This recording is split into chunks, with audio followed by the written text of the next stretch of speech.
Good morning, good afternoon, good evening. Welcome back to English for Novice. Salah satu materi yang kita akan bahas pada pertemuan ini adalah asking and giving permission. Jadi kita akan membahas tentang satu buah fungsi bahasa yang kita akan gunakan ketika kita akan bekerja sebagai seorang frontliner atau front office clerk, yaitu adalah asking and giving permission. Tapi ketika kita bahas atau kita highlighting pekerjaan kita sebagai seorang FO staff, yang kita akan lebih gunakan adalah asking for permission. Jadi kita akan melakukan sesuatu. Sebelum kita melakukan sesuatu, tentunya kita harus minta izin dulu untuk melakukan sesuatu. Oke, ada beberapa language expression yang bisa kalian gunakan untuk asking for permission. Yang pertama adalah dengan menggunakan may. Oke, bukan my ya. May. Okay, so it's, for example, may I see your ID? Nah, ini yang paling umum ya. Jadi setiap registrasi pasti guest ataupun tamunya akan dimintakan ID untuk registrasi prosesnya ya.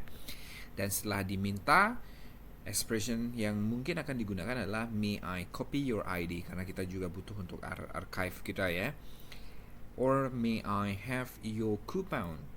Misalnya ini adalah guest yang datang dari agent ya. Jadi dari agent biasanya diberikan kupon untuk akomodasinya ya.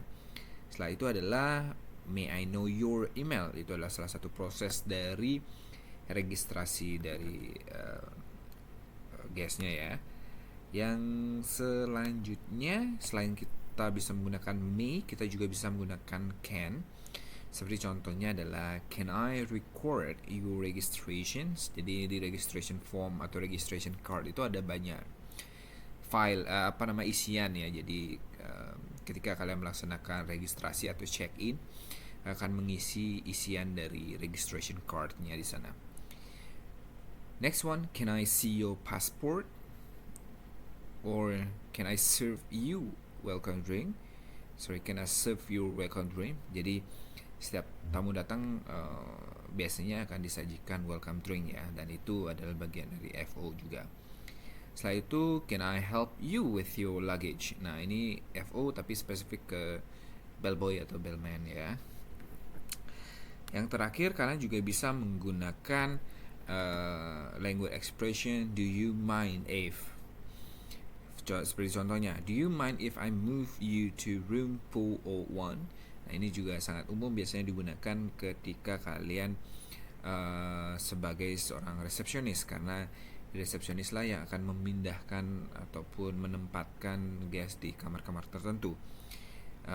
Tentunya pemindahan ini tidak terjadi begitu saja. Biasanya adalah ketika misal guest komplain karena di kamarnya itu ternyata sangat jauh dengan pantai gitu misalnya. Jadi dia ingin lebih dekat dengan kamar yang sama. Nah, itu baru kalian akan meminta izin untuk dipindahkan ke kamar yang sesuai dengan kebutuhannya. Hal itu juga bisa dilihat pada ekspresi yang kedua. Do you mind if I throw this plastic bag? Misal kalian di bagian FO dan dia terlihat membawa plastic bag yang tidak terlalu penting ataupun dijauhkan dari dia ya, kalian bisa minta permission untuk itu. Or do you mind if I park your car? Nah, itu juga sebagai seorang bellboy ya atau bellman ya. Do you mind if I print the bill now? Nah, itu biasanya digunakan ketika kalian sebagai resepsionis ketika guest ingin check out ya. Nah, ekspresi itu yang bisa kalian gunakan. Dan bagaimana responnya? Responnya adalah bisa menyetujui, bisa juga menolak. Bagaimana dengan menyetujui? Tentunya sure, no problems, no problem at all, please, I wish you would, no thanks, go ahead. Sedangkan untuk menolaknya adalah dengan sorry, I still need it.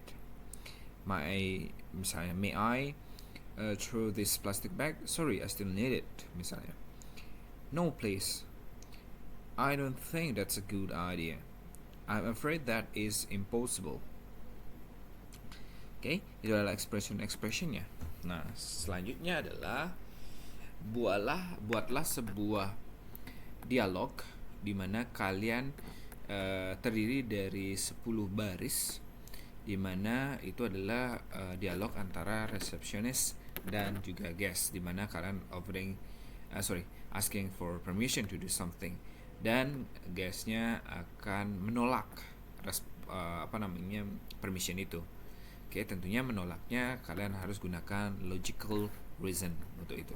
Oke, itu dia pada pertemuan ini. Sampai jumpa di pertemuan selanjutnya. See ya.